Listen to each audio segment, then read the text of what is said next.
Voltamos para o nosso terceiro bloco e recebemos aqui o artista Osório Garcia. Osório, chega aí.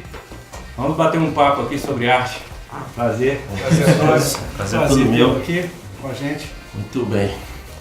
Warren, Bom, o Osório está com uma exposição no Centro Cultural de Formiga, que se localiza na Casa do Engenheiro, não é isso? Gostaria que você falasse um pouco, Osório, para a gente sobre essa sua exposição, esse tipo de arte que você trabalha nessa exposição. Certo. Na verdade, eu sou um artista comercial, eu trabalho com arte já há mais de 20 anos, mas produzindo literatura infantil. Eu sou ilustrador de literatura infantil e produzo paradidático e o grande trabalho mesmo da minha vida que me sustenta como artista é a ilustração de livros didáticos. Esse trabalho é muito interessante para mim, muito importante para mim pessoalmente, porque foi a primeira vez que eu me senti artista mesmo assim, absolutamente livre para criar. Eu tinha acabado de construir a minha casa em Lagoa Santa, eu morava em Lagoa Santa, e sobraram muitos materiais lá, ferro, ponta de ferro, vergalhão, e foi uma época que eu também trabalhava na Secretaria de Turismo e Cultura, e nós fizemos um trabalho muito bacana lá de apoio a uma comunidade quilombola, e esse trabalho tinha dois viés. Era o resgate de memória dessa comunidade quilombola e um trabalho de elevação da autoestima da criança negra da região ali. Essa comunidade fica no distrito da Lapinha e o que acontece? E nós fizemos uma cobertura muito grande do evento do Congado lá, que é bastante forte lá naquela região. E eu fiquei com aquilo no meu subconsciente. Até que um dia eu estava fazendo uma caminhada e me deparei com uma latinha um monte de lata queimada lá no terreno. E eu vi uma lata que aquela lata de leite moça, que ela tem uma arredondadinha que sugeria o rosto de um negro maçai, aquele negro bonito, longe, sabe aquele rosto longilíneo. E eu fui para casa com aquela latinha na mão e no subconsciente o congado, essa manifestação popular maravilhosa, uma das mais lindas e puras que acontece no Brasil inteiro, mas que é muito forte aqui em Minas Gerais. Você já teve uma influência assim de ver alguma obra de arte com essa relação de você trabalhar uma coisa que pode ser reciclado, a questão do lixo, alguma coisa? Sim, eu gosto muito do movimento artístico italiano chamado arte povera, arte pobre, com material pobre, né? Eu já tinha uma simpatia muito grande por esse material. Os caras fazem coisas belíssimas, mas eu mesmo nunca havia experimentado nada.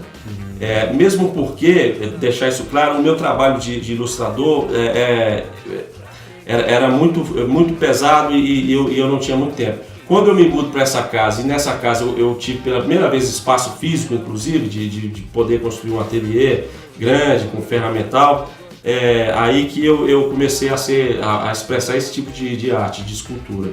Mas eu gosto muito desse movimento, arte pobre. Osório, é engraçado como uma arte remete a outro tipo de arte, a outros artistas, Sim. mesmo na arquitetura, na escultura e na escrita também. Eu fiz uma relação, que eu visitei sua exposição, eu fiz uma relação com as suas estátuas, suas esculturas, melhor dizendo, com o Dom Quixote e a sua armadura. Sim. Você viu isso antes? Você tem essa relação? Gostaria que você falasse pra gente se isso, você pensou nisso antes, Sim. ou se sofreu essa influência. Cara, o que acontece? Nós somos influênciados de tudo que a gente já leu, tudo que a gente já experimentou, ouviu de música, comeu na gastronomia. Nós somos essa mistura, né, no tudo. Cervantes é uma coisa assim que marcou muito na minha vida, assim, entendeu? Quem lê Cervantes fica completamente apaixonado por aquilo tudo ali, com a rebeldia do cavaleiro errante e a inocência do Sancho Panza, que é, ao meu ver, o grande herói ali que segura a onda do herói. Com certeza. Inclusive eu tenho uma escultura anterior a esse congado, que são os dois, Sancho Panza e Dom Quixote. Você já falou, você trabalha com ilustrações, você ilustrou o livro É um livro música do Fernando Eugênio, com participação de vários artistas, né, renomados aí. Como é que foi trabalhar nesse livro assim com o Fernando Eugênio? Foi muito interessante porque eu não conheci o Fernando, quem me apresentou o Fernando foi o Manuel Ganda, que é poeta, jornalista e músico aqui da cidade, que eles são amigos em comuns, eles participam dos festivais, né, do FENAC. E o Manuel, sabendo que o Fernando havia escrito uma literatura infantil lá para os filhos dele, me levou até a casa dele em Varginha. E nós fizemos um trabalho muito bonito, porque a história do Fernando é muito interessante, ela tem um viés ecológico, muito bonitinha. A ilustração também ficou bacana, modéstia à parte. E além disso ainda houve um CD de música para complementar, para agregar valor ao livro do Fernando. E ali participaram músicos importantes do meio musical brasileiro. Como é ilustrar para criança, já que o trabalho do Fernando Eugênio é voltado para esse gênero? Sim. É um negócio complicado porque eu trabalhei com publicidade há alguns anos, depois eu fui trabalhar com desenho técnico de engenharia. Quando eu me dispus a ilustrar, eu comecei a bater papo com os editores, a levar meu trabalho para editores, e eu tinha um traço muito pesado, um traço muito duro, característico da tecnicidade do que eu trabalhava anteriormente. E eu levei um bom tempo para soltar, para fazer uma coisa mais leve. E depois, mais tarde, ilustrando um livro de um escritor bacana aqui de Minas, o professor Edmilson de Almeida Pereira. Eu uso a teoria dele, né? Eu ilustrei para ele uma coleção infantil, e ele fala que escrever para criança é complicado, porque você tem que ser minimalista, é muito mais difícil você escrever para criança do que você escrever para adulto. E é verdade, eu levei um bom tempo para conseguir fazer um desenho simpático e simplificar o meu desenho, usando as mesmas técnicas de pintura, que a minha técnica preferida é a aquarela, mas eu levei um bom tempo para conseguir ilustrar para criança. Ok. Osório, muito obrigado pela sua participação aqui no programa, é um prazer imenso recebê-lo aqui.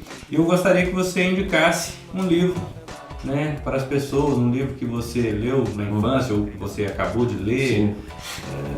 Olha, é complicado indicar livro, né? Porque o livro que escolhe a gente, assim, eu da mesma maneira para música, eu tô lendo 2 livros agora. Eu tô lendo um livro do Miguel Nicoleles, que é um dos 5 cientistas mais importantes do planeta Terra hoje, que é esse cara que está prometendo dar o primeiro chute lá com o exoesqueleto. O Nicoleles, ele tem um livro chamado Muito Além do Nosso Eu.